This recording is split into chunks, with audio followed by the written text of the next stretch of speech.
ओम नमः सिद्धेभ्यः। ओम नमः सिद्धेभ्यः। ओम नमः सिद्धेभ्यः।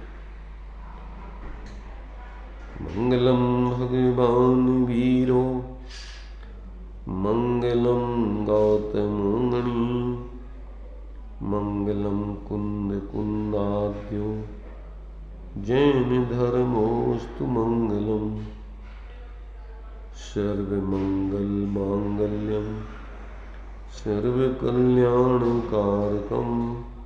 प्रधानम सर्वधर्माणां जैनं जयतु शासनम जैनं जयतु शासनम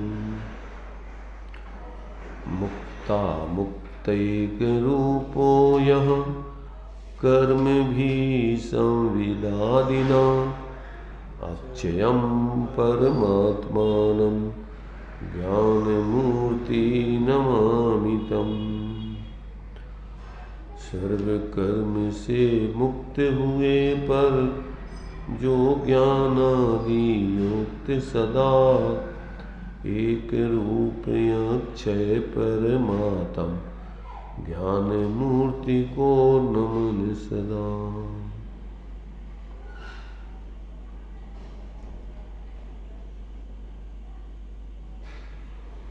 चर्चा अपनी स्वरूप संबोधन जी के माध्यम से चल रही है।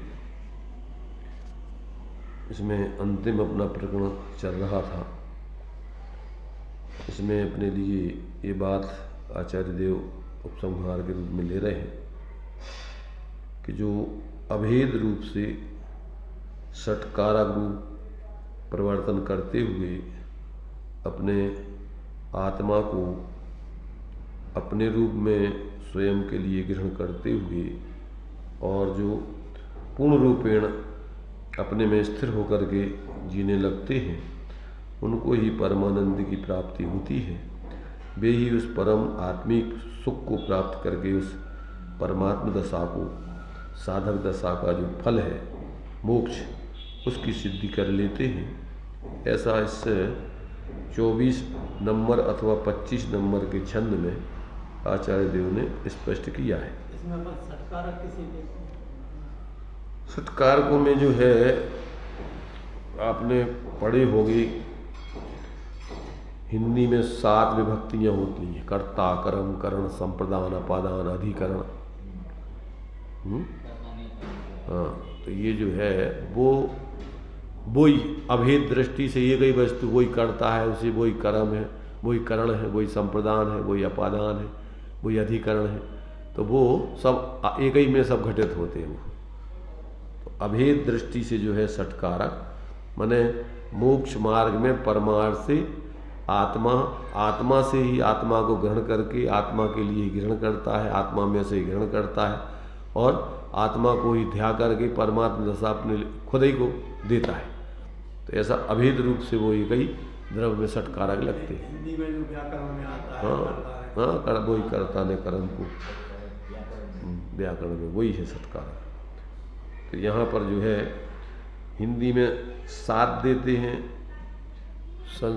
उसमें 6 देते हैं, एक में 8 देते हैं।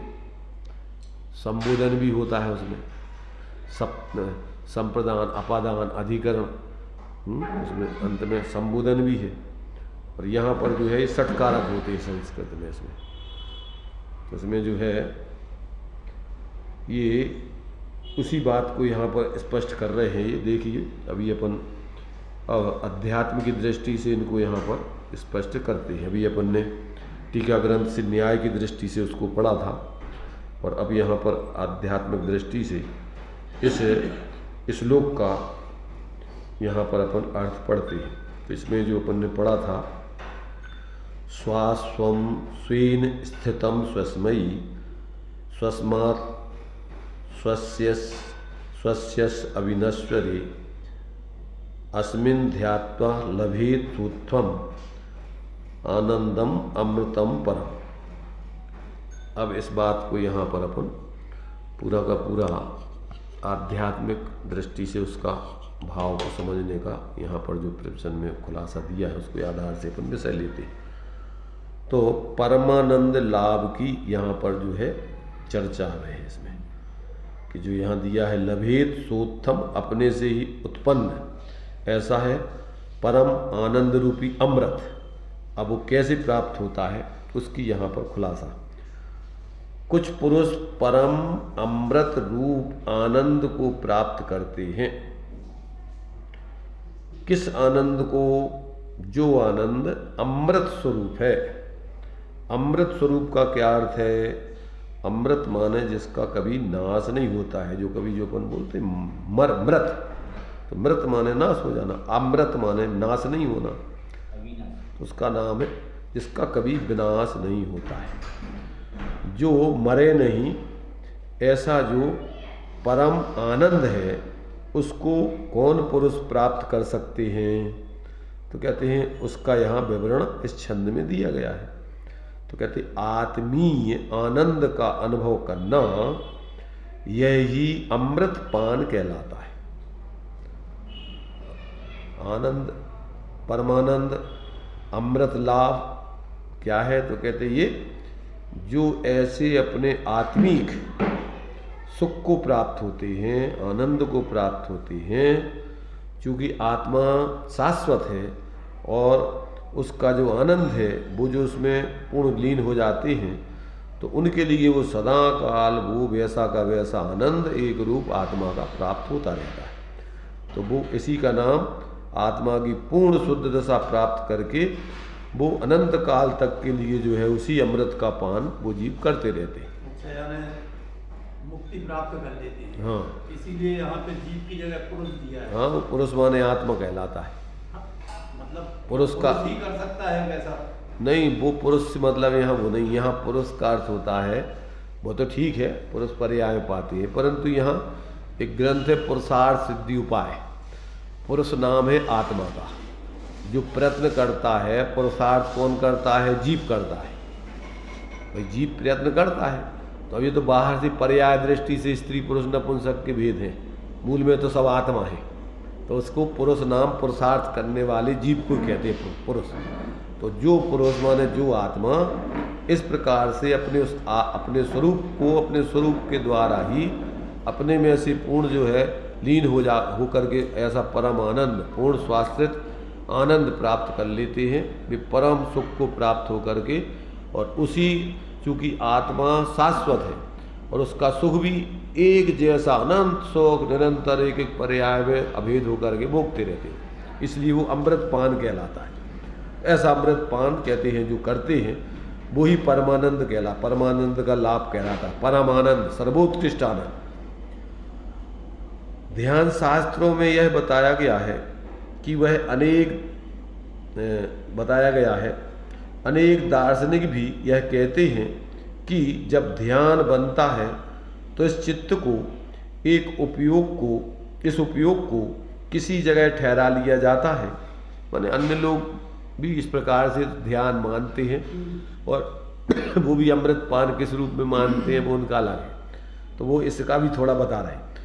अब यह व्यवहार ध्यान की बात कही जा रही, कौन सी? जो अन्य लोग दर्शन और दूसरे दार्शनिक मानते हैं, वे अपने उपयोग को कहीं एक जगह ठहरा लेते हैं और मानते हैं कि बहुत ही अंदर से बहुत आनंद आता है उसका। अब उसको बता रहे कि लौकिक व्यवहार की बात कही जा रही है ध्यान की। हृदय में ठहराओ वे लोग जो मानते हैं, गले में ठहराओ, मस्तिष्क में ठहराओ, नेत्रों में ठहराओ, ललाट पर ठहराओ, ऐसा और भी कुछ एक उपयोग को ठहराने का बाही में साधन बनाकर वहाँ ध्यान में एक शुद्ध तत्व का चिंतन करना पड़ता है। उनको करते हैं वो लोग, ऐसा बोलते। हाँ, जो भी हो, तो इस प्रकार से अपने उपयोग को एक स्थान पर ठहरा करके फिर उसमें क्या करना, शुद्ध तत्व का चिंतन करना चाहिए। ऐसी स्थिति में जो पुरुष प्रवेश करता है, वो दार्शनिक जो मानते हैं, उसके सहज कभी कभी यहाँ कहते गले में से एक स्वयं घूंट सा उतर जाता है। यह एक साधारण निराकुल स्थिति में बैठे हुए पुरुष का चिन्ह है। तो वह कुछ एक ऐसी आनंद भरी स्थिति है, वह एक ऐसा बाह्य अमृत पान है कि जो भोजन करते हुए कोई चीज़ खाते हुए गले में से उतरती है, उसमें भी उस प्रकार की एक विशुद्ध आह्लादता नहीं आती है, जो कि एक निश्चिंत होकर के, निश्चल होकर के शुद्ध तत्व का जब ज्ञान ध्यान करते हुए स्वयं अपने गले से पानी का घूंट सा उतरता है। इसका वर्णन अन्य लोगों ने कुछ विशेषता को लेकर के किया है। अब भी क्या है, देखो निमित्त अपन कोई भी स्थान को बनाओ, मूल में तो अपनी आत्मा ही स्थिर हो रही है, इधर उधर के विकल्प छोड़ के स्थिर हो रही है, तो वो शांति तो मिल रही है अपनी स्थिरता की। अब वो क्या है कि मुंह में से अपना एक प्रकार से जो क्या क्या बोलते हैं, ये आता रहता है, गुटकते रहते हैं अपन, अभी क्या बोलते हैं इसको, थूक थूक है, माने जवान में से अपना जो है रसाव होता रहता है। वो नहीं होवे तो आदमी मर ही जाए, वो तो निरंतर अपना रसता ही रहता है और वो ही उसको पीते रहते हैं। तो अब वो जब उपयोग एकाग्र करते हैं तो उस समय कुछ समय के लिए वो इकट्ठा होता रहता है, और जब एकाग्रता हो जाती है तो अब वो चूंकि अब वो उसको फिर एक घूंट को पिया जाता है, तो अब वो शांति तो मिल रही उपयोग की एकाग्रता है। अब वे सोच रहे हैं कि वो अपन ने अमृत रस सा पी लिया, उसका अमृत मजा आ गया है, एकाग्रता का, हाँ वो मजा आ गया है। ऐसी उनकी भ्रांतियां हैं, ये तो सब अनेक प्रकार की। तो पर चूंकि वो भी आत्मा का ही उपयोग एकाग्रता की शांति है, वो भले ही अपन ने निमित्त बनाया मस्तिष्क को, ललाट को, वहां भी विशुद्ध आत्मा का चिंतन कर रहे हैं, तो मतलब वो जो है काल्पनिक है, परंतु उसमें भी अपनी है उपयोग की शांति। तो इससे आप कुछ भी एक अनुभव में ला सकेंगे बात कि ऐसा होता है जबकि एक स्वस्थ स्थिति होती है, माने एक स्थान पर जीव स्थिर हो जाता है, उपयोगी का। हाँ, यह तो हुआ एक बाही अमृत पान जैसा, माने ये तो लौकिक लोगों की माने एक मान्यता वाला है, पर वास्तव में अमृत पान क्या है? तो कहते निराकुल जो आत्म स्वरूप है, जो अविनाशी है, उस अविनाशी आत्म स्वरूप को जब उपयोग में ठहरा लेता है तो यही है वास्तविक अमृतपान, जिससे कि यह आत्मा अमर कहलाता है। देखो अमर तो सभी जीव हैं, पर मालूम नहीं है उन्हें, इसलिए मरते रहते हैं। अपन क्या करते हैं, देखो अपन बोलते भाव मरण और भाव जन्म सदियों से करता आया, मतलब क्या हुआ, द्रव्य का मरण तो किसी जीव का होता ही नहीं है भाई, आत्मा तो किसी का कोई नाश होता ही नहीं है, तो द्रव्य दृष्टि से तो सभी जीव शाश्वत हैं, परंतु चूंकि उनको अपने शाश्वत आत्म तत्व का बोध नहीं है, इसलिए वो क्या करते हैं, इस शरीर के नाश होने से अपना नाश मान लेते हैं। तो ये भाव मरण ही कर रहा है, भावों में ही अपने स्वरूप को भूलकर, शाश्वत स्वरूप को भूलकर और कल्पनाओं में अपना मरण मान लेते हैं और जन्म मान लेते हैं। जन्म भी क्या है, जन्म भी काल्पनिक है भाई, आत्मा का भाव खत्म हो गया है, मनुष्य पर्याय का भाव खत्म हो गया भरी अपन ने मान लिया कि जिस तन उपजत अपनी उपज जान, तन नसत आपको नाश मान।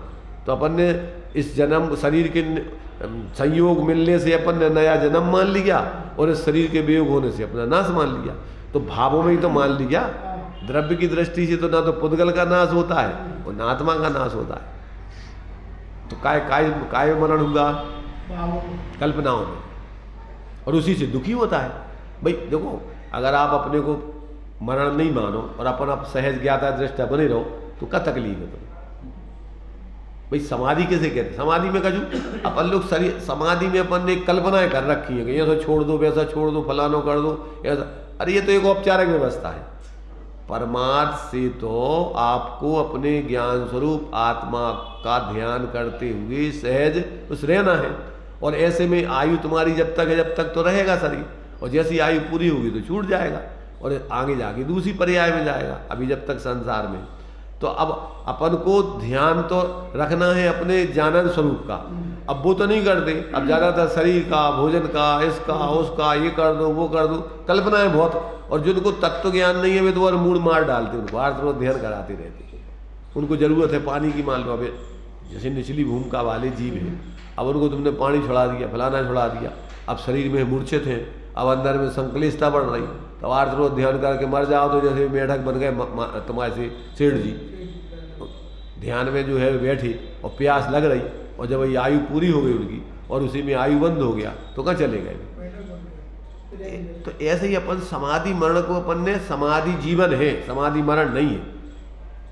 समाधि क्या है बताओ? आदि व्याधि उपाधि से रहित अपने जीवन का नाम समाधि है। और ऐसी समाधि पूर्वक यानी समता भाव पूर्वक आयु पूरी हो जाए, उस मरण पे तो शरीर के वियोग पे तो आरोप है मरण का, वास्तव में तो समाधि जीवन है। समाधि ये बताओ, समाधि साम भाव रूप आत्मा का जीवन है कि मरण है? तब क्या है, इतनी कल्पनाएं में जीव उलझ गए हैं झूठी कि जिनको कुछ भी होश नहीं। ये बात तो अलग है कि आपको तत्व ज्ञान होगा तो पहले से आप किसी में मूर्छित होगे तो रहोगे नहीं। धन परिवार कुटुंब शरीर, जब तुम शरीर ही से अपने भिन्नता अनुभव कर रही हो तो प्रगट जो दे धन नाम, इनको अपना कैसे मानोगे? क्या अरे भाई, सल्लेखना कहो, समाधि मरण कहो, नाम उसकी संथारा कहो, जो कछु कहने वो कहो। अपन ने कहा है बाहर की कल्पनाएं कर रखी हैं झूठी, अपन उसका मूल स्वरूप जानते नहीं है। भाई सल्लेखना माने होता है सम्यक प्रकार से कसायों को और शरीर आदि जो है अपने आप धीरे धीरे क्रस होता जाए। भाई तुम्हारे हाथ में है का वो आयु प्रमाण रहना है उसको, जब तक आयु रहेगी जब तक तो उसको तुम छोड़ नहीं सकते। तो तुम्हें तो सिर्फ ज्ञाता बन करके सजग रहना है बस, तुम्हें तो अपना स्वरूप संभाले रहना है। तुम्हें शरीर छोड़ने की तरफ ध्यान थोड़ी देना है, काय पे ध्यान देना है? तुम्हें तो अपने सहज ज्ञाता दृष्टा स्वरूप पर लक्ष्य, अपन तो जानने वाले हैं। शरीर कपड़ा बदलत हो, कपड़ा नव मिलत पुरानो मिलत तो तुम क्या करत हुए बताओ? जब तुम्हारा पुरानो कपड़ा हो जात तो उस समय तुम क्या करत? अरे उस समय तुम ज्ञाता ही रहते हो कि भैया पुरानो कपड़ा छोड़ जो अलग कर दो, जो नव कपड़ा पहन लो। तो उस समय तुम क्या है, तुम्हें कछु कछु विशेषता लग रही क्या? भाई विशेषता तो अज्ञानी जीवों को है विशेषता। अरे एक व्यवहारिकता, परमार्थ से तो देखो अपनी आत्मा में ना कोई नया आ रहा है ना पुराना आ रहा है। कपड़ापन को नव संसार में जिसको नहीं रहना है वो काय को नए कपड़ा लेने की सोचेगा? भाई खिलाने तो ना प्रसन्नता ना प्रसन्न, माने इस जागृति की प्रसन्नता है कि अपन भैया होशपूर्वक रहे, बस जो ही सबसे अच्छा, उसी का नाम है मृत्यु महोत्सव। माने उस समय आपको सजगता पूर्वक ज्ञान जागृति पूर्वक शरीर छूट जाने देना है, ना कि तुम्हें छोड़ना है। भाई पर का तुम त्याग ग्रहण कर ही नहीं सकत ना। माता आपके लिए तो माँ तो उस समय सजग रहना है कि अपन आत्मा है, जानन देखन अपना स्वभाव है और अपन शाश्वत है। तो अपन जान रहे हैं, शरीर अपने देख रहे हैं कि भाई शरीर अब छूटेगा तो छूटेगा। अबे छूटो छुटाओ देख ला उनने, जो व्यक्ति आत्म माने सम्यक दृष्टि होते हैं तो उनने शरीर से भिन्न अपनी आत्मा को पहले देखो कि बाद में देखे, मरते समय देखे। तो अब उनमें तो पहले ही मर गए शरीर से, उनको कहा है कब विशेषता आ गई? भाई जैसे लड़की होती है और लड़की होती ही समय माँ बाप को तो बारात देखे पहले से देखने लगती ना कि ये तो पराए घर में जाएगी। तो जिस समय शादी होकर विदाई करते हो तो उस समय कितना दुख होता है उनको? दुख होता है, खुशी होती?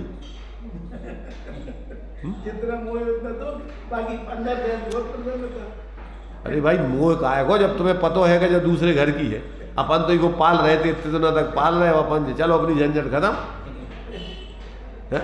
जा अब जिन अपने घर जाओ तुम अपने काम कर। संबंधी दुख, श्रद्धा संबंधी सुख। नहीं काय की श्रद्धा और काय को चारित्र, वो तो तुम्हें कभी होश ही नहीं है ना चारित्र ना श्रद्धा। भाई तुम्हारे लिए विवेक हो गए तो काय को चारित्र संबंधी दुख? जिसको विवेक हो गया वो तो भेद विज्ञान करके जान रहा होगा भैया अपनों कछु है ही नहीं है, और जुड़ रहे तो वो मूर्खता है तुम्हारी। भाई ये बताओ, लोग में भी अपन बोलते हैं खुशी खुशी कर दो विदा, तुम्हारी बेटी राज करेगी, महलों का राजा मिला। तो अपन बोलते तो ऐसा उल्टा सुल्टा ऐसा बोलते हो, फिर उल्टा करें क्या है? क्या कर पैदा कोई नहीं रोता आजकल, सब प्रसन्न होते हैं। हाँ नाचते गाते जब भेजते हैं कहते रोते हैं। बे बड़ी बे लड़कियाँ खुद ही अपनों पहले से सब देख के तुमसे तो करवाऊँ नहीं, तुम्हें तो बारात में शामिल करा थे। आज के जमाने आज को जमाना, पहले के ज़माने में स्वयंवर होते थे। पहले के ज़माने में क्या होता, जो ही तो होता क्या होता, लड़का लड़कियाँ अपने लड़की पसंद करती है अपने लड़के नहीं करती क्या? तो वही तो प्रथा नहीं चल रही है। अबे चल रही, बदलती रहती कल्पनाएं बीच बीच में। पहले तो छोटी उम्र में बांध देते थे, लोग चली जाते हो, पता नहीं कहाँ भेज रहे कहाँ हो किसी को भेज और एक आध बच्चा बच्ची संग भी जाते उनको तो मतलब अविवेकता के काम देखो, यहाँ पर भी धर्म के क्षेत्र में मूर्खता के काम चल रहा है ज्यादातर, समझते नहीं है। अपन काकवाऊ समाधि में, काकवाऊ थे संलेखना, काकवाऊ संथारा, बस अपनी कपोल कल्पनाओं में लगे हुए। क्रियाओं में ही संसार। अरे भाई ये तो ये कह रहे हैं कि तुम अज्ञान दशा में भाव मरणो भाव जन्म कर रहे हो, द्रव्य का तो ना जन्म हो रहा हो ना मरण हो रहा हो, अनादि अनंत है आत्मा। तो जब तक ऐसा विवेक नहीं होगा, जब तक आप ज्ञान पूर्वक समाधि भाव पूर्व समता भाव से शरीर का होश पूर्वक एक बार भी समाधि कर ले तो आगे जन्म मरण के चक्कर से छूट जाता है। जिस चीज से तुम डरोगे वो तुम्हारे लिए तुम्हारे पीछे पड़ता रहेगा। मौत से डरते रहोगे तो मौत तुम्हें आती रहेगी, और जिस दिन तुम मौत का सामना कर लोगे उस दिन मौत आना उस दिन से बंद हो जाएगी। तुम अपन बेहोश हो जाते मौत के समय, इसलिए मौत तुम्हारे ऊपर हावी होती रहती। मौत माना क्या है? मिथ्या। मौत किसे क्या है? अपन बोलते हैं कि आत्मभ्रांति सम रोग नहीं। मौत किसे कहते? स्वरूप का विस्मरण का नाम मौत है। मौत किसे कहते? अपने स्वरूप को भूल जाने का नाम ही मौत है, और किसी मौत नहीं है। कोई पदार्थ ना तो कोई नाथ होते ना कोई सर्वथा उत्पन्न होते, सब पदार्थ अनादि अनंत है। तो यहां कहते हैं यह मैं आत्मा शाश्वत ज्ञान स्वरूप हूं, उसका स्मरण हो तब संकट नहीं है, और उसकी मरण निर्वृत्ति हो जाती है। क्या हो जाती है? फिर जब स्मरण अपने स्वरूप का रहता है तो उसके जन्म मरण से निर्वृत्ति हो जाती है। अपने आप से ही उत्पन्न हुआ जो आनंद है वह है वास्तविक आनंद। अपने में जो अंदर शांति निराकुलता आत्मा का स्वरूप है, जब अपन उसको अंदर देखते हैं तो अपनी परिणति में वो शांति निराकुलता पैदा हो जाती। अब वही शांति निराकुलता अनंत काल तक तुम स्वरूप का आश्रय करते रहोगे तो तुम्हें क्या मिलेगा उसमें? वही शांति, और क्या मिलेगा वो? क्योंकि उसमें कोई अशांति थोड़ी बड़ी। कसाएं तो ये कल्पना काल्पनिक है तुम्हारी सब ऊपर ऊपर।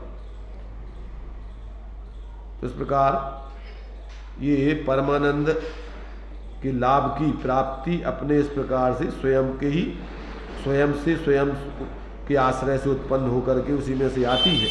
ऐसा जो है ऐसे सत्कारक अभेद रूप से वही आत्मा में से ही आत्मा के लिए आत्मा के द्वारा उसी में से जो है उसी के आश्रय से और उसी में से प्राप्त करके और अनंत काल तक भोगता है। तो अब पर पदार्थों से आनंद लाभ की असंभवता।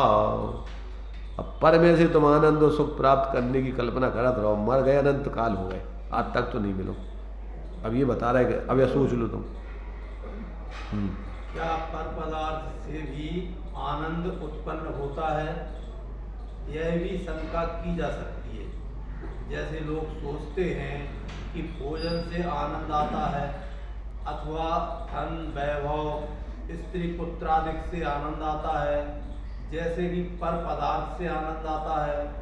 लोग कल्पनाएं कर रहे हैं और उन पदार्थों में भोग करके उसे सुख मान रहे हैं। क्या पर पदार्थों से कुछ आनंद या सुख होता है? नहीं, कभी नहीं। पर पदार्थों से आनंद आत्मा में आता नहीं है, किंतु आनंद स्वरूप आत्मा विकार अवस्था में जब यह बाह्य पदार्थों को इष्ट समझकर उनका उपयोग बनाता है, आश्रय बनाता है, और जैसा कुछ समझ रखा है इंद्रिय द्वारा उपभोग करता है, उस समय में भी हो तो रहा है इसे ज्ञान, किंतु उस ज्ञान में उसको आसक्ति हुई है। इस कारण वह जो कुछ वहां सुख पा रहा है उस सुख का आधार बाह्य पदार्थ को समझता है।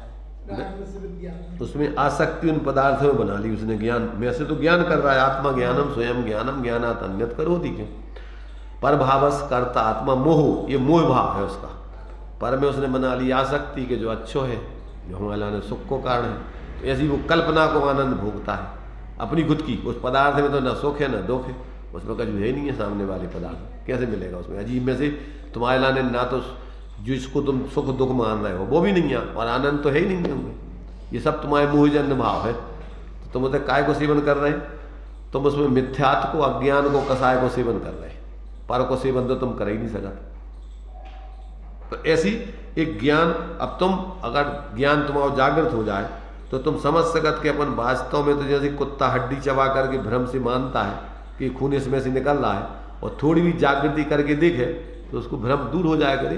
अपन अपने ही ये हड्डी चबाने से इस हड्डी के नुकीले ये बनते हैं, और यही अपने जबड़ों वगैरह में, जबान में, ओठों में, सब में चुभते हैं, उसी में से खून निकलता है, और अपन भ्रम से मानते हैं। ऐसे ही अपन ही उन पदार्थों में एकत्व बुद्धि करके और कल्पना करके सुख दुख मानते रहते। ऐसा है यहाँ भी जो सुख मिल रहा है वह अन्य वाय पदार्थों से नहीं मिल रहा, किंतु वाय पदार्थों के आश्रय की स्थिति में उसके भोगोपभोग उपयोग की स्थिति में स्वयं के ही आनंद गुण का परिणमन चल रहा है। तो बात तो ऐसी है कि अपने ही आनंद स्वरूप से आनंद का विकास होता है, लेकिन जो नहीं समझते हैं वे पर से सुख का विकास मानते हैं और पर में दृष्टि बनाए रहते हैं। वह अमृतपान नहीं है, वह तो विषपान है। जो पर में एकत्व बुद्धि पूर्वक सुख की कल्पना करते हैं वो तो मिथ्यात्व का सेवन कर रहे हैं। वो तो मूल में तो तुम्हारा उसमें भी जो तुमने अन्य चीजों के विकल्प छोड़ के उसमें एकाग्रता की है, तो वो एकाग्रता से शांति तो मिली है अपनी उपयोग की एकाग्रता की। तो अब तुमने मानी का है कि जैसे उस पदार्थ में से हमें शांति मिल रही है। मैंने हमने कई बार दृष्टांत दिया कि जिन व्यक्तियों के मान लो मकान नहीं है, वे सोचते हैं यार एक मकान हो जाए, अपना एक मकान हो जाए। अब किराए से रहते हैं, अब उनने जैसे तैसे पैसे में इसे जोड़ तंगोड़ करके और एक मकान बना लिया। अब वो मकान पुराना था, वो बहुत सस्ते किराए से ही अच्छा है। अब सोच रहे यार अपने पैसा तो बहुत खर्च हो गए, अपन ही किराए पे दे दो, अब अपन वही में लो। वो अब मिलेगा नहीं, अगर ये छोड़ दें तो अगर कोई लेगा तो कई गुनों महंगा मिले वो तो इसे अपन हुआ वे, अब इससे अपन वो अच्छो किराया मिल जाए और अपन जो रह रहा है अच्छो है। अब वो जो है रह रहा उसी मकान में, अब उसको शांति आ गई। काय की शांति आ गई? अब उसको जो विकल्प करता था कि मकान नहीं है, मकान नहीं है, मकान नहीं है, मकान नहीं है, आकुल तक आएगी थी ये विकल्प होगी। अब ये विकल्प खत्म हो गए। काय से? मकान बनने से, मिथ्या कल्पना तुमने कर ली। वो मकान तो जो दूसरा रह रहा हूँ, दूसरा जहाँ खाता वो दूसरे ही को है मान लो, और तुम तो जहाँ रह रहे हो तो ही रह रहे। अब ये विकल्प नहीं हो रहे तुम्हें, तो शांति काय की है? उन विकल्प नहीं होवेगी कि मकान बनवेगी? नहीं होगी। और तुमने मानो का कि अपना मकान होगा, चलो अपन को कोई चिंता नहीं है। ऐसी मिथ्या कल्पना है, सब जगह करता रहता है जी, झूठी। तो ये सब मिथ्या मान्यता विषपान है, अमृतपान। उसमें क्यों कि अब तुम जब पराधीन तुमने अपना सुख माना, तो अभी तुम्हें भी चीज़ें जो है या तो अपन चले जाएंगे या भी चली जाएंगी। क्या जग में जिसको निज कहता में वह छोड़ मुझे चल देता है, मैं आकुल व्याकुल हो लेता, व्याकुल का फल व्याकुल था। या तो तुम चले जाओगे या वे चले जाएंगे, दो में से एक न एक तो जाएगा। स्थिर तो किसी को रहना नहीं। अमृतपान की आत्मीयता। अमृतपान क्या है? अपने आप की श्रद्धा करके अपने में रम कर स्वयं सहज जो आह्लाद उत्पन्न होता है वह है आनंद, और उसका अनुभवन अमृतपान है। उस आनंद को यह जीव किस प्रकार प्रकट करता है, इसका वर्णन इस छंद में इस प्रकार किया है कि स्व के द्वारा, स्व के लिए, स्व से, स्व में ध्यान करके स्वात्मोत्थ आनंद का प्रकट करता है। जी, इसमें षट कारक इन्होंने लगाए हैं। इसमें इन्होंने लगाए कि वो आनंद कैसे आता है, तो कहते हैं उस आनंद को यह जीव किस प्रकार प्रकट करता है। तो इसका वर्णन इस छंद में है। तो किस रूप में? स्वा, ये कर्ता, और स्वाको ये द्वारा, ने को उस माने उसका कर, उसी में से माने क्या है?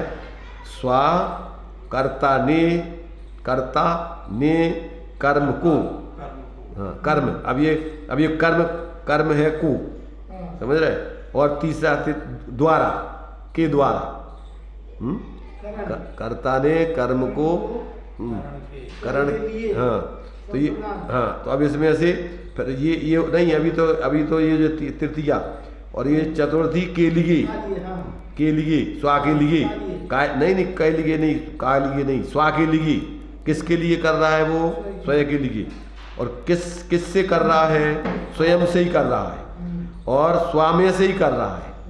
तो पंचमी षष्ठी, तो ये सब उसमें से 6 करण आ गए इसमें। तो इस प्रकार से स्वा से स्वामे ध्यान करके स्वात्मोत्थ, अपने आत्मा से ही उत्पन्न ऐसे आनंद को प्रकट करता है। और आत्मा है ज्ञान स्वरूप। जरा अंतर्दृष्टि करके निहारें, ज्ञानमय है आत्मा, प्रतिक्षण करता क्या रहता है? तो कहते ज्ञान करता रहता है, ज्ञान का परिणमन इसमें होता रहता है, यानी निरंतर जानता रहता है। अब हर स्थिति में आप देख लो, आप सुख भोग रहे हैं या दुख भोग रहे हैं, सर्वत्र आप अपना परिणमन कर रहे हैं। दोनों में क्या कर रहे हैं? सुख दुख में अपना परिणमन कर रहे हैं। जिस तरह से सुख का अनुभव हो रहा है उस प्रकार के विकल्प को यह कर रहा है, जीव स्वयं ही कर रहा है उस प्रकार का विकल्प, यानी उस विधि से वो पदार्थों को जान रहा है। जो समय सुख की कल्पना करते थे, जब दुख उत्पन्न होता है तब यह दुख करता आ रहा है उसी विधि से। हाँ, जिन विकल्पों की विधि में दुख का अनुभव होता है तो वह दुख का अनुभव भी ज्ञान की ही बात है। तो तब भी वह उस अनुभव रूप से, उस विधि रूप से यह जान रहा है। अब अपन ने कल्पना कर ली, अरे अपन गए, देखो कितना मान सम्मान किया अपनी ससुराल में, गजब हो गया, कितने अच्छे लोग हैं, बढ़िया, अपने कितनी सासू अच्छी। अब गए, कोई आओ नहीं ले, भी ज़्यादा पूछ बीज नहीं की, कैसे मूर्ख लोग हैं बताओ तो।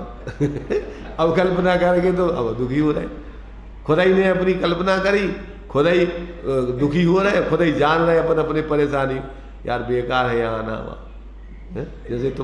जैसे तुम ससुराल से दौड़ लगा के भगे आए, तुम्हारे लिए मान सम्मान नहीं दिया तो बाद में ससुराल ने कही भैया काय नाराज हो गए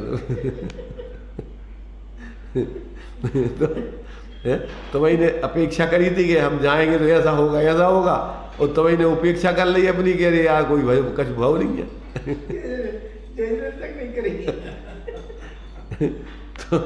तो मतलब ये खुद की कल्पनाओं से जी परेशान है, हैरान है। तो हर परिस्थिति में जान ही तो रहा है, अपने रूप इस प्रकार भाव करके उनको जान रहा है, या इस प्रकार के भाव करके जान रहा है। तो कर रहा है बस। यह पाएंगे हर स्थितियों में, यह जान रहा है, यह पाएंगे। तो आत्मा करता क्या है? जानने का काम। पहले तो यहाँ अपनी अवस्था देखें। हर स्थितियों में, दुकान पर हो, घर पर हो, किसी से स्नेह करते हो, विरोध करते हो, सर्व स्थितियों में हम जानने की बात कर रहे हैं। तो वह जानना कई रूप से चल रहा है।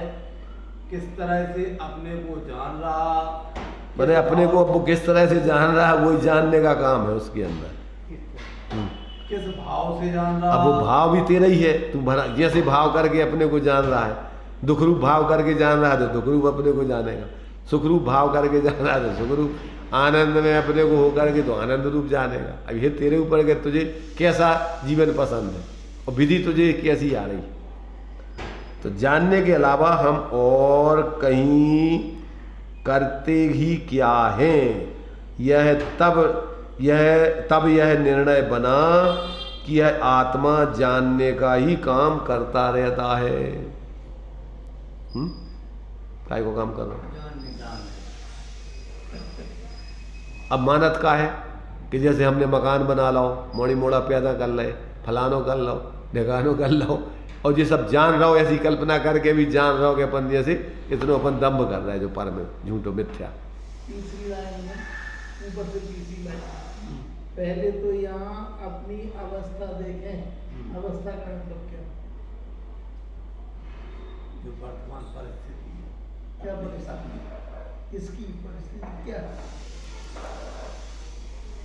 अपनी स्वयं की। तो ये जब तक जीव को ऐसा अपने द्रव्य गुण पर्याय का निर्णय नहीं होता कि आत्मा अपने ही गुण पर्यायों में रहती है, पर पदार्थ भी अपने गुण पर्यायवत द्रव्यम अपने गुण पर्यायों में ही परिणमन करते हैं। गुण नित्य रहते हैं, पर्याय बदलती रहती है, अब उसमें द्रव्य दोनों में व्यापक है। द्रव्य गुण पर्यायमय है। उत्पाद में ध्रुव युक्तम सत सद्रव्य लक्षण। द्रव्य अकेला गुणों में नहीं है, द्रव्य अकेला पर्याय में नहीं। और गुणों का ही परिणमन हो रहा है, तो वो गुण भी अपनी पर्यायों में व्याप ही रहे हैं। तो एक दूसरे के बिना एक दूसरे कोई है ही नहीं है। पर के बिना सब है, दूसरे का कुछ नहीं आता अपने में। तो ये जब तक व्यक्ति को ऐसा बोध नहीं होता तब तक वो अपने क्या है संयोगों में मूर्छित होकर के या संयोगी भावों में अपन एकत्र बुद्धि करके दुखी है। और यदि अपन अपने उस एक रूप स्वभाव पे अपना ध्यान रहे तो अपन को कुछ समस्या ही नहीं है। जैसे आपने कही कि गुण अपना परिणमन करते रहते हैं, तो जैसे द्रव्य गुण पर्याय तीन चीजें हैं, तो गुण अपना परिणमन कर रहा है, पर्याय भी पर प्रतिपल बदलती है तो अपना परिणमन करती है। तो क्या द्रव्य भी इसी तरह से परिणमन करता रहता है? द्रव्य और कौन सी वस्तु को नाम है द्रव्य? ज्यादा बताओ। तुम कहोगे अपने भारत में ऐसो भी होते वैसो भी होते नहीं, प्रांतों में ऐसो भी होते, जिलों में ऐसो भी होते, आदमी ऐसो भी कराते, तो भारत में भी ऐसी होते का? भारत की तो चर्चा है। मतलब द्रव्य के अंदर में गुण और पर्याय है तो वो द्रव्य को ही माना जाएगा। किसको बताओ जी? भारत कोई चर्चा कर रहे हैं? कौन की चर्चा कर रहे हैं? गुणों के परिणमन को ही पर्याय कहते हैं। और गुणों और पर्यायों का समूह ही द्रव्य है। द्रव्य क्या है भाई? भारत कछु तुम प्रांतों को आदमियों को छोड़कर कछु और काल्पनिक भारत है आसमान में का, तो वही तो भारत को काम है। अभेद दृष्टि से भारत कहो और भेद दृष्टि से आदमियों के कहो, प्रांतों के कहो, व्यक्तियों के कहो, जातियों के कहो। अब करत रहो, भेद करत रहो उनमें। इसलिए तो मैंने पूछा था वो व्यवस्था को देखें। इसलिए ये देखो भाई क्या है, अपन ने धुप्पलबाजी में धर्म तो बना रखो काल्पनिक, कछु भी कल्पनाओं में अपन ने कछु कर लो, क्रिया विशेष पे अपन ने धर्म मान लो, जबकि धर्म है तुम्हारा ज्ञाता दृष्टा शांत निराकुल रहना, सब कुछ जानते ज्ञाता दृष्टा रह गए, अपने को भिन्न अनुभव करना, इसका नाम धर्म है। पर द्रव्यंत भिन्न, आप में रुचि, आपको ज्ञान, आपकी स्थिरता, इसको नाम धर्म है। और अपनो धर्म कितने देखा था अपन? मंदिरों में, मूर्तियों में, उठापटक में, क्रियाओं में, खावे पीवे में, लेवे देवे, ये भी धर्म माना था अपन। अब कौन समझाए? कहो अगर कह दो तो तुम सब छोड़वाए दे रहे तुम। अरे सब छुड़वाए दे रहे नहीं, छूटो छुटाओ है, भ्रम है तो कछु कर रहे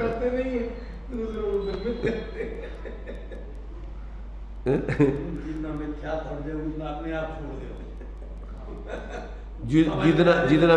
छूट जाए उतना अपने आप छूट जाए, हट जाए। तो कौन दिन मिथ्या छूट जाए? अरे हम जा कह रहे हैं कि उनको मिथ्या कब छूट जाए? जब तक भी ऐसी मान्यता बना रहे हैं तो मिथ्या छूट जाए उनको। जब तक भी समझे नहीं कि जो हम सही तो कह रहे हैं जी, जब तक उस बात को सही नहीं समझे तत्व की, तब तक उनको मिथ्या छूट जाए। और वे सही आदमी हो गलत मानत रहे तो समझ में आ जाए उनकी। अब ये तो सब व्यवहार सब तुम्हारा कछुआरी, ये तो कछु है ही नहीं है इनको। तब तुम कब समझ में आ जाए? तो वस्तु स्वतंत्रता कब समझ में आ जाए? जब तुम वस्तु स्वतंत्रता वालों को ही तुम गलत मानोगे, उनका सानिध्य नहीं करोगे, उनकी बातें नहीं मानोगे, तुम डॉक्टर की बातें नहीं मानोगे तो तुम्हारी बीमारी कब मिट जाए? कभी नहीं बनेगी। ये तो हमारा सब खाओ पीओ छुड़वा दे डॉक्टर, तो हमें मर ही हम तो स्वा को स्वा के द्वारा स्वा के लिए ध्याता बनकर आनंद लाभ लेने के पुरुषार्थ में लगो। पढ़ो राजेश।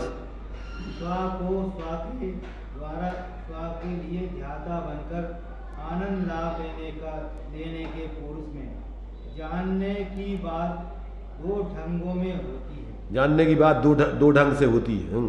ये पर पदार्थों को जानने का काम करे या स्वा को जानने का काम करे।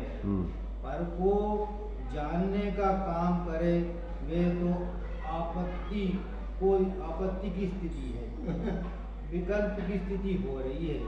तो पर को जानने की बात तो करे नहीं, किंतु स्वा को जानने की बात बनाए तो क्यों जी? स्वा के जानने की बात जब हम बनाएंगे तो जानने के लिए कौन हुआ स्वा? किसे जान रहे हैं स्वा को? तो ये मैं खुद को जानूं, ऐसा मैं उपाय किसके द्वारा? अब किसके द्वारा ऐसा करूँ उपाय?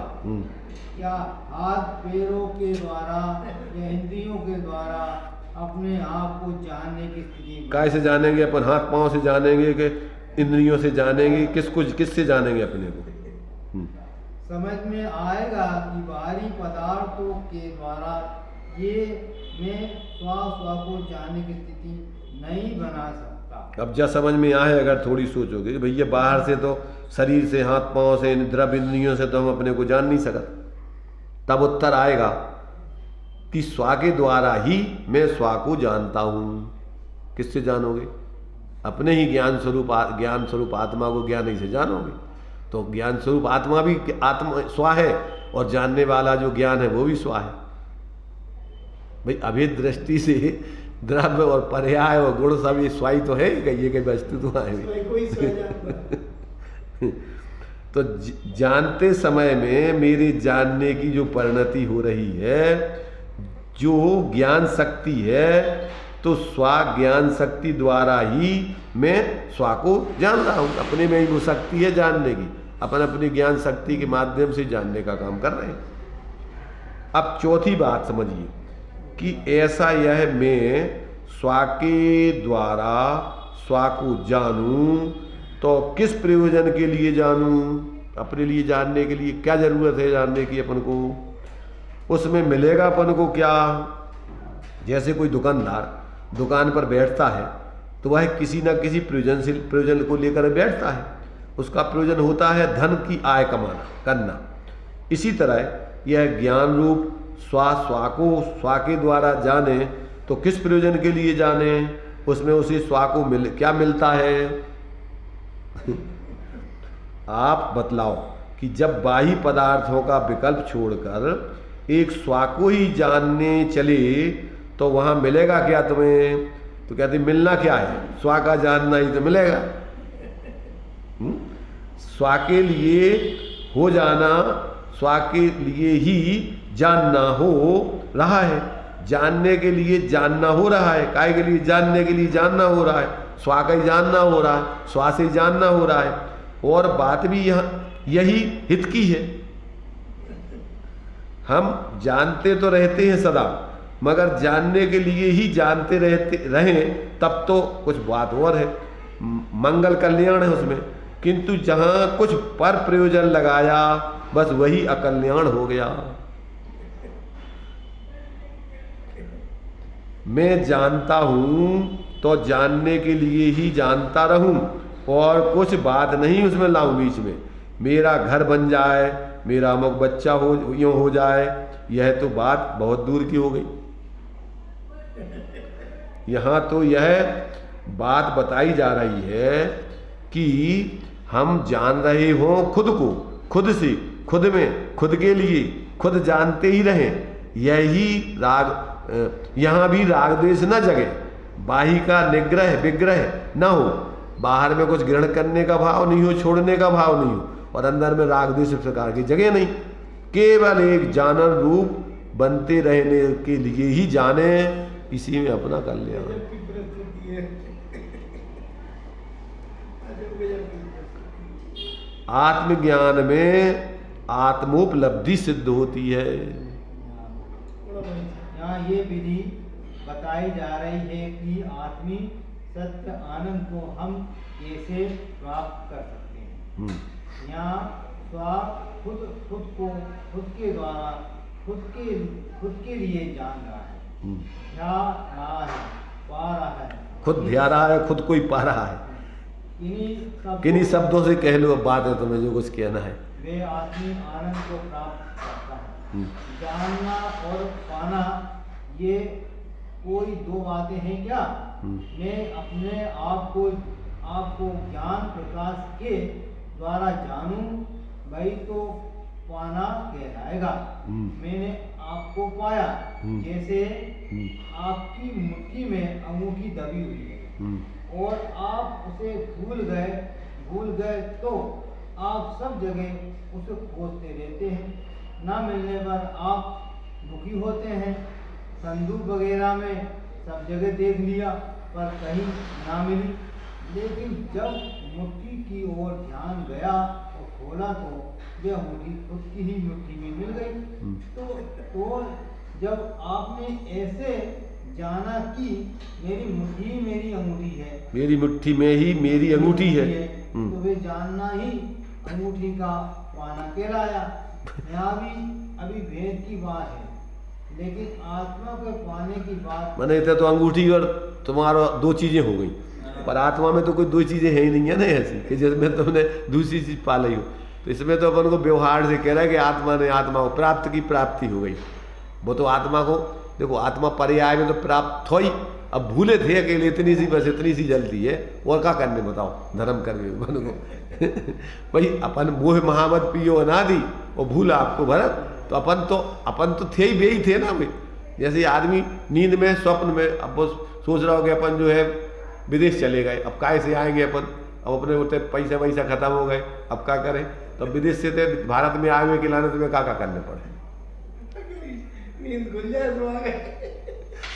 अब परेशान तो पूरे हो। नींद में तुम विदेश में, अब होते तुम्हारे पैसे खत्म हो गए और टिकट है नहीं अब तुम्हारे पास, अब परेशान हो रहे, अब क्या करें। बैठे हो तो बस होते तुम्हारे पता होते तुम्हारे स्टेशन में बैठे अब क्या करें, अब सोच रहे कि क्या करें यार। अब समस्या बहुत है, परेशानी है कि नहीं है, काय की परेशानी है, कल्पना की परेशानी है, स्वप्न की परेशानी है। ऐसी परेशानी इस जीव ने अपनी बना रखी। तो कहते भैया अब यहाँ तो वो तो इतने अंगूठी और हाथ तो दो चीजें हो गई, पर इतना तो अपने लाने कोई दो अंगूठी और हाथ अलग अलग नहीं है। इतने ज्ञान और ज्ञान स्वरूप आत्मा दो चीजें नहीं है, एक ही ज्ञान में एक ही आत्मा व्याप रही है। वो तो ज्ञान की प्रतिपल उठे तरंग झांकता उसमें आत्मा आबाल गोपाल सबको सुलभ है चिन्मय विराम, किंतु पर सत्ता में प्रतिबद्ध। क्या हो गया, कीर मरकट की गहल अनंत। जैसे वो बंदर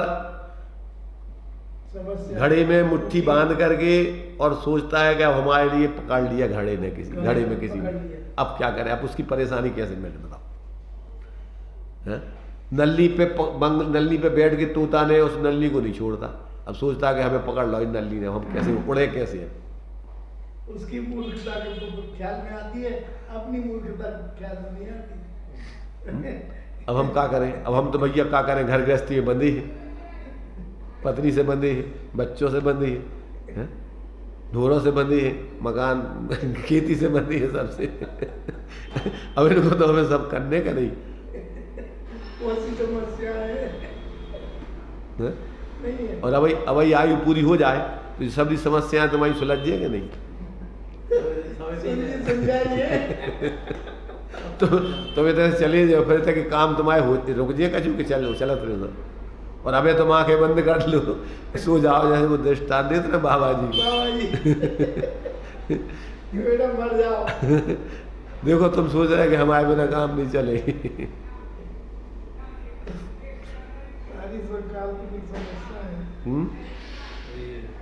तो यहाँ भी अभी भेद की बात है, लेकिन आत्मा के पाने की बात एक अलौकिक ढंग की है।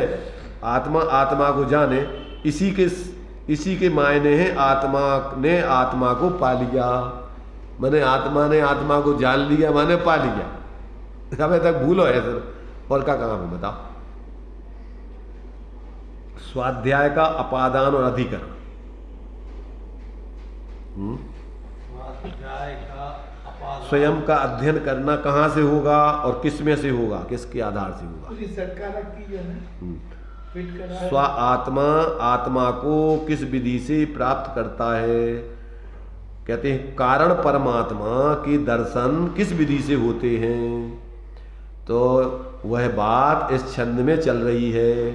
कोई स्व को खुद के ज्ञान प्रकाश रूप खुद को खुद के द्वारा खुद के लिए जानता है। देखो, जानना एक काम है, जानना एक परिणति है। देखिए, चर्चा कुछ गूढ़ हो गई है, पर इतना तो जाना कि आत्मा के भीतर की बात कितनी अलौकिक है।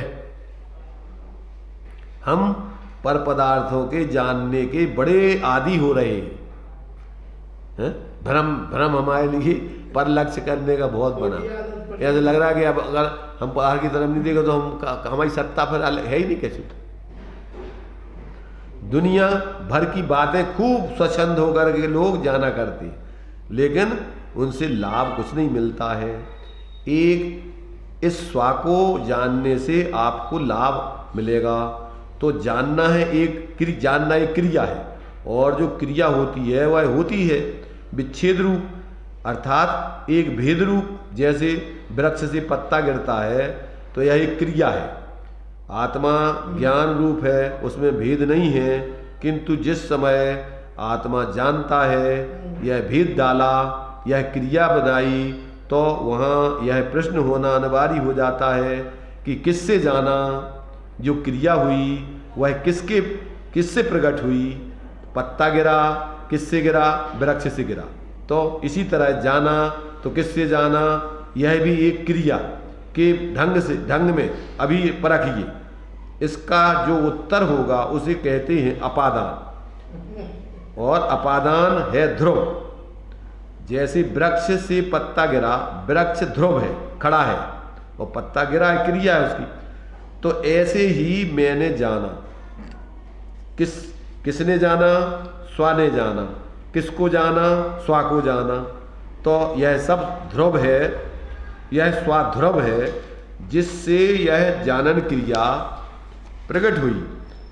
वह स्व जिसे अपादान रूप से यह देखा जा रहा है, वह ध्रुव है। तो यह जानना किससे प्रकट हुआ है? स्व से। और यह किसकी परिणति है? स्व की। और कहाँ हो रही है, कहाँ होगा यह पाने का काम? स्व में, खुद में। हम अपने को जानेंगे तो खुद में जानेंगे कि बेंच, चौकी, किवाड़ आदि में जानेंगे। भगवान का स्वरूप, मेरा स्वरूप स्वभाव दृष्टि से समान है, इसलिए लोग ऐसा कह देते हैं कि हम भगवान में जानेंगे, भगवान बनने में जानेंगे। तो अपने को जानेंगे, लेकिन जब भी हम स्व को जान रहे हैं, स्व में ही तब क्या स्थिति आई कि स्व को स्व के द्वारा, स्व के लिए, स्व से, स्व में ध्यान करके इस खुद से ही उत्पन्न हुए परम आनंद रूपी अमृत को प्राप्त किया जाता है। सब चरखा रखा है पूरे।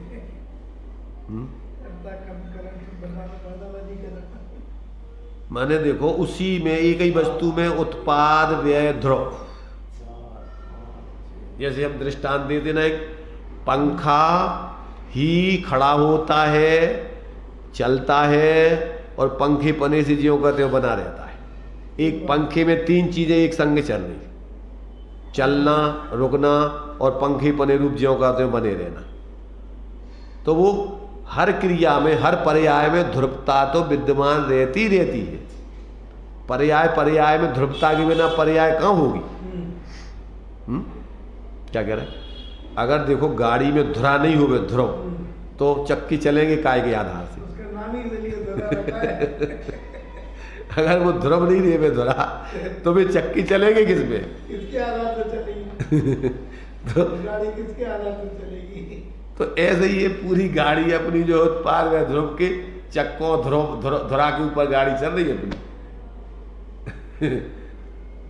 अब कल्पनाओं में अपन इतने इतने इतने भटक गए थे उधर के, अपने को तो भूल ही गए ना, अपनो ध्रुव देख रहा हो, ना गुण देख रहा है, ना पर्याय। बाहर में ही अपन 24 घंटे भटकते रहते। गाड़ी चल रही है उसी से। धर्म के नाम पे भी अपन कितना कितना बाहर में भटक रहे हैं, मंदिर मूर्तियों और गुरु और देव और फलानों और ढीकड़ों, इसमें ही उलझ गए। सीधा सीधा काम। सांप्रदायिक बात देखो आप, कितने कितने किसी व्यक्ति के नाम पे आपस में लड़ते झगड़ते रहते। कोई राम जी के नाम पे लड़ रहा हो, कोई किसी के नाम पे लड़ रहा हो, कोई स्वामी जी के नाम पे लड़ रहा हो, कौन हनुमान जी के नाम पे लड़ रहा हो, कोई अल्लाह खुदा के नाम पे लड़ रहा हो, रावण के नाम पे लड़ रहा है? कुछ को किसी को पता ही नहीं है कहाँ है वो राम, कहाँ है वो खुदा, और कहाँ है वो, अब कौन है भी बताओ। कौन है राम, कौन है खुदा? वो एक फिल्म आई ना पीके, उसमें पीके एक फिल्म है, हाँ। उसमें छब्बा देना पड़ता है कि भगवान खो गया। कहते जहाँ भी जाते लोग ना लगता वहाँ भगवान तो मिलते नहीं। इतनी जोरदार फिल्म थी वो। उगला ने उनके ऊपर तो बैन लगा था, आई ना दिखा दिया। नहीं बैन क्या लगा? नहीं लगा, नहीं लगा है। वो जबरदस्त उसने सबका आई ना दिखा दिया उसमें। वो पर्ची छपवा था जहाँ जाता है उते नरियल फोड़ा तो लड़न झगड़ा लगा, उते सिंदूर लगा तो लड़न झगड़ा लगा। तो कभी भैया काम माने भगवान कितने माने ना, तो बताओ। उसने कहा आप खुद ही भगवान, खुद ही पूजन लगो, खुद की मूर्ति रखा गई। देखो, जब तक आप तात्विक दृष्टि से वस्तु स्वरूप का निर्णय नहीं करोगे, इस पागलपन का अंत नहीं आना कभी। कौन तुम्हारे लिए अपनी मूढ़ताओं को दूर करा के सहज स्वाश्रित जीवन दिलावे। जब तक अपने अंदर इस प्रकार का खुद का होश जागृत नहीं हो, और इसका होश जागृत कराने के लिए बहुत दम चाहिए। इतनी मूढ़ताओं के हम आदी हो गए हैं कि पागल बने फिर रहे हैं। भूत नहीं आओ, जबरदस्ती के भूत आओ झलाते इनके सामने। आ गए देखा घबरा जाता है। अरे भूत तो ठीक है, माता जी आ गई था, माता जी से आ रही। बहुत से लोगों के भूत उतारे हमने, जब धर्म भी नहीं जानते हमने।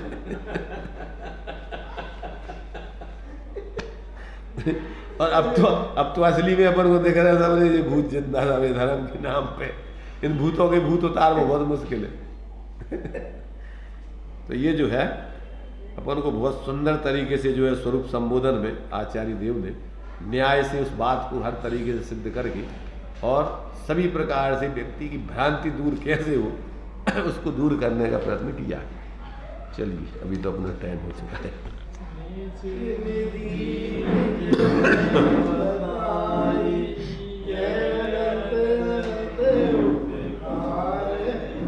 उसके